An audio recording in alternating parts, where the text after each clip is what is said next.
Humihirit ang PNP at AFP na pahabain o patagalin pa ng higit sa 60 araw ang batas militar sa Mindanao. Matapos sa ibasura ng Korte Suprema ang mga petisyong kontra sa deklarasyon na ito ni Pangulong Duterte. Pag-usapan natin yan. Kasama ang GMA resident analyst si Professor Richard Heydarian. Professor, good morning. Magandang umaga po. Magandang umaga, guys. 11-3-1 ba? Talagang yung ating mga maestrado, yan po naging resulta ng butuan ng Korte Suprema. Ano sa tingin niyo yung argumento nagtulak para talagang tuloy ibasura nila itong mga petisyong kontra batas militar sa Mindanao? Pag sinundan mo yung mga oral arguments, I was expecting na more than one magsasabi na no. So, nangyari dito, isa lang nagsabi na all the way no, tatlo yung partial na agreement or disagreement. No? And then 11 in favor. So, talagang decisively in favor ng government yung nangyari dito. Ang kutob ko dito ang nangyari is because of yung last-minute meeting with Secretary Lorenzana and General Anyo, nagkaroon ng executive session yung mga maestrado natin at saka yung dalawang implementors ng martial law. I think yun yung pinaka-decisive kasi na-reassure nila yung ating Supreme Court na yung implementasyon ng martial law ay consistent dun sa ating saligang batas at hindi ito magiging redux or yung pagre-repeat nung nangyaring panahon ng martial law. No? So in fact, si Secretary Lorenzana, nag-usap kami, tinext ko siya a few days after nung declaration ng martial law, nung nag-release ng guidelines yung Department of National Defense na nagre-reassure na hindi po masuspend yung mga basic civil liberties ng mga tao, etc. At sabi ni Secretary Lorenzana sa akin na hindi namin i-repeat yung nangyari nung panahon ni Marcos. So I think yun yung sinabi ulit ni Secretary Lorenzana at saka si General Anyo at doon na-reassure talaga ng Supreme Court na although medyo nakakatakot yung brand na martial law, pagdating sa implementasyon, dapat hindi siya ganun nakakabahala. No? So I think that 11th hour executive session meeting, yun yung very decisive. Kaya nga 11-3-1 po yung labas. Otherwise, I was expecting, I mean, if nakita mo yung exchanges ni Justice Carpio at saka ni Calida, I was expecting na parang Carpio would also go the Leonen line. No? So I think some of them medyo na-sway sila eventually para mag-partially agree dun sa declaration of martial law. So very mahalaga talaga yung meeting with implementers of martial law because the devil is in the details and the devil is in the implementation. So ngayon, ang direction is extension. Right. So, pwedeng may panibago na naman magpe-petition dyan, di ba? Pwede rin. And of course, nakikita natin yung as far as the mindset is concerned, yung discussion is concerned, may majority support naman si Pangulo. Papunta talaga tayo sa usapan na extension sa Mindanao, no? Temporal extension. Iba po yung spatial extension. I think medyo magkakaroon ng some disagreements even sa ilalim sa loob ng alyansa ni Duterte kung sakali yung spatial extension ay wala masyadong clear na basihan. Pero temporal sa Mindanao, I think there's majority support. I mean, yung huling survey, pinakita na more than 60% ng Pilipino hindi sangayon sa martial law. Pero mga before Marawi po ito, no? After Marawi, I won't be surprised kung yung mga susunod na survey pakita, baliktad. 60% in favor sa Mindanao. So may public support. And of course, itong Supreme Court, well, yes, of course, legal tong decision. Pero wag naman, I mean, wag natin itanggi na siguro may political context din yan. Kasi ang Supreme Court, tinitignan din niya yung position ng mga iba-iba't branches at both legislative and executive. Hindi lang talaga gusto na hindi lang i-implement para i-extend.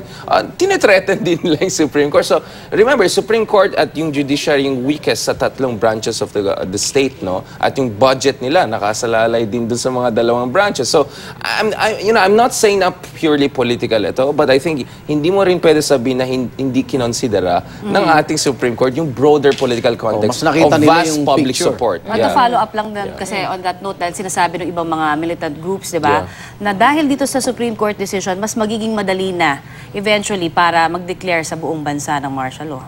What is your take on that? I mean, of course, there's always, parating meron basihan para maging concerned tayo, lalo-lalo na doon sa spatial expansion ng martial law beyond Mindanao.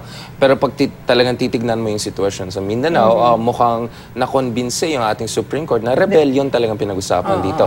Yes, baka yung Maute group, pwede mong sabihin na purely terrorist group sila. Hindi sila katulad ng mga ibang grupo katulad ng MILF or NPA na may cause, may legitimate grievances. Pero yung scale ng attack, no, at yung scale ng support, at yung impact na nangyari sa Marawi ay napakalaki at may intelligence report na mukhang may plano din sa Cagayan de Oro at mga iba't ibang syudad sa Mindanao. Remember, yun ang pinag-usapan natin yung huling buwan na baka the reason na buong Mindanao ay na-place under martial law is because may intelligence na baka may plano din itong mga Ute group at yung mga ISIS-affiliated groups. At mukhang totoo, no?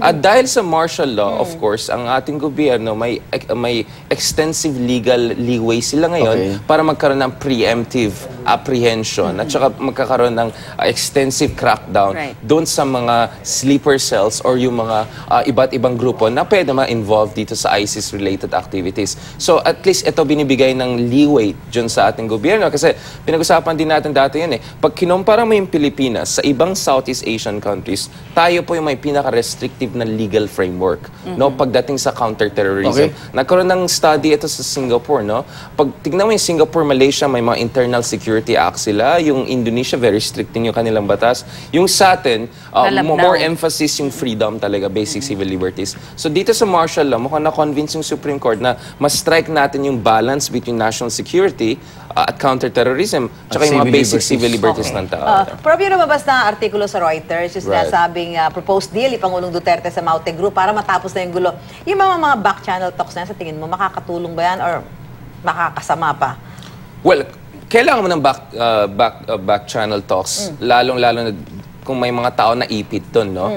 Marami tao na ipit dito sa bakbakan sa pagitan ng Maute at saka ating mga sundalo. So may mga MILF leaders, may mga ustads, may mga religious leaders mga imams at ustads ay nag-mediate, no? At marami tayong naligtas. Unfortunately, yung mga na-hostage, medyo hindi pa tayo successful. Pero yung mga naipit sa gitna na hindi naman hawak na Maute, na-rescue natin. So, effective naman siya. Ang report kasi ng Reuters dito ay yung parang yung mga unang araw pa lang na nagkaroon ng siege, baka daw meron oportunidad na magkaroon ng negosasyon. Para sa akin, I think, nung panahon na yan, malaki yung pressure sa ating gobyerno na hindi mag-negotiate with terrorists. I think internally sa ating militar, klarong-klaro, we don't negotiate with terrorists.